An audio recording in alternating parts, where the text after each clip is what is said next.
السلام عليكم ورحمة الله وبركاته. اهلا بيكم في مطبخ سمسمة. النهاردة هنعمل كفتة بوبس او كرات الكفتة بحشوة الجبنة الموتزاريلا او الشيدر. يلا بينا نشوف الطريقة والمقادير. عشان اعمل الكفتة بوبس او كرات الكفتة المحشية بالجبنة، طبعا انا عندي جبنة موتزاريلا هنا، ولو عندك صوابع الجبنة الشيدر بنقطعها مكعبات وبنحشي بيها الكفتة. عندي نص كيلو من الكفتة او من اللحمة المفرومة، نسبة الدهن فيها مش عالية قوي عشان ما تفكش مننا وما تكشش. عندي هنا بصلايه مفرومه ناعم قوي ومعصوره كويس جدا. انا حاطه عليها معلقه كبيره من النعناع الناشف، فركته عليها كده وحطيته. وعندي شويه من ورق البقدونس. هبدا بقى احط باقي المكونات. عندي عصير ليمونه كبيره، ما تستغربوش، مع البصل بيدي طعم حلو قوي. وعندي 3 معالق كبار من البقسماط الناعم. بحط كل المكونات على بعض. وعندي لو عندك بيكنج صودا هتحطي ربع معلقه، عندك البيكنج باودر كده هتحطي معلقه صغيره تكون مليانه. وعندي برضو المكون الاساسي الميه دي في الاخر خالص هعجن بيها. وهحط نص معلقه من الفلفل الاسود، ممكن نزود شويه. وعندي نص معلقه مليانه من الملح. وعندي كمان معلقه صغيره مليانه من البابريكا. خلاص، دي كده مكونات الكفته بتاعتي. هحط عليها 3 معالق من الزيت. لو عندك اللحمه حمرا هتحطي زي ما انا حاطه كده، هتحطي 3 معالق من الزيت. لو فيها نسبه دهن خلاص ما تحطيش خالص الزيت. تمام. وهنبدا بقى نعجن بالميه. هدخل كده كل المكونات في بعضها.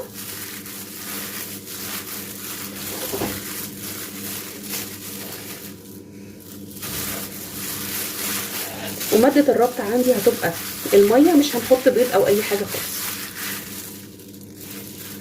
هنحط المية بالتدريج لحد ما تتكون عندي الكفتة، تبقى كلها نسيج واحد وتبقى زي العجينة بالظبط.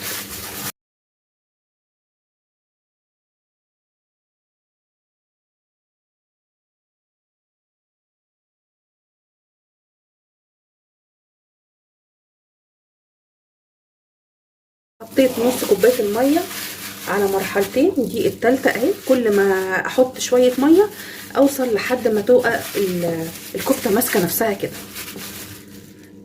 اخر حبه في نص كوبايه الميه. خلصنا كده عجن الكفته. خلاص بقى هسيبها تستريح 10 دقايق كده عشان تتشرب كل السوائل. هي ما شاء الله اهي ما بتلزقش في الايد.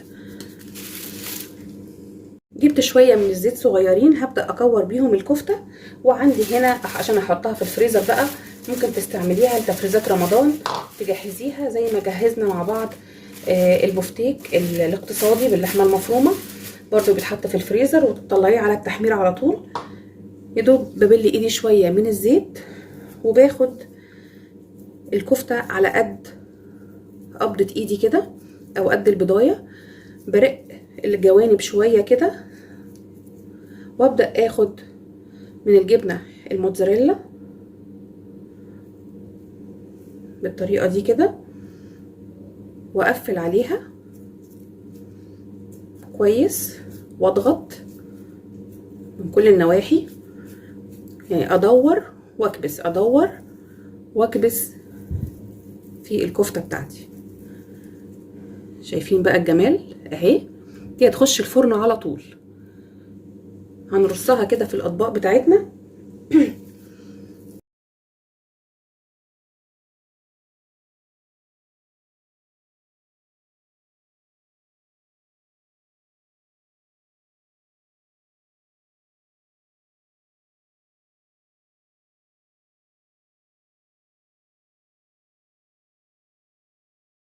شايفين بقى الطبق بتاعنا اهو. ده بقى يدخل الفريزر كده، يتقفل عليه كده ويدخل الفريزر ويطلع على الفرن على طول. وابدأي بقى تفريزات رمضان بتاعتك. شوفي عدد افراد اسرتك، شفتي النص كيلو هيطلع معانا قد ايه؟ هيطلع معانا 12 واحدة، وفي كمان زيهم لسه ما اتعملوش. تمام، يعني حوالي 24 كورة من الكفتة، والكورة محترمة وكبيرة اهي زي ما انتم شايفين معايا اهي. انا هكمل باقي الكمية واحطها في الفريزر، ووقت التسوية هصور معاكم التسوية والنتيجة في الاخر. طلعت الكفتة برضو من الفريزر، انا كنت فرزتها معاكم مع البفتيك الاقتصادي، وجبت البايركس اللي هعمل فيه، ومسخنه الفرن على اعلى درجه حراره لمده 10 دقايق او ربع ساعه. شايفين ماسكه نفسها ازاي؟ طبعا عشان تستوي بسرعه اول ما تنزل، اول ما تخش الفرن. واول ما لونها يبدا يغير هبدا افتح لها الشوايه، وما ازودش عليها في الفرن كده عشان ما تنشفش وما تجربتش معايا. هرصهم كده وادخلهم على الفرن. الكفته طلعت من الفرن، قعدت بالظبط تلت ساعه، يدوب غيرت لونها.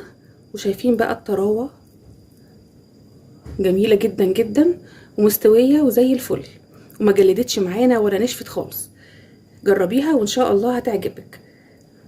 يا رب الحلقه النهارده من مطبخ سمسمه تكون عجبتكم، وتابعوني في حلقات جايه كتير. باي باي.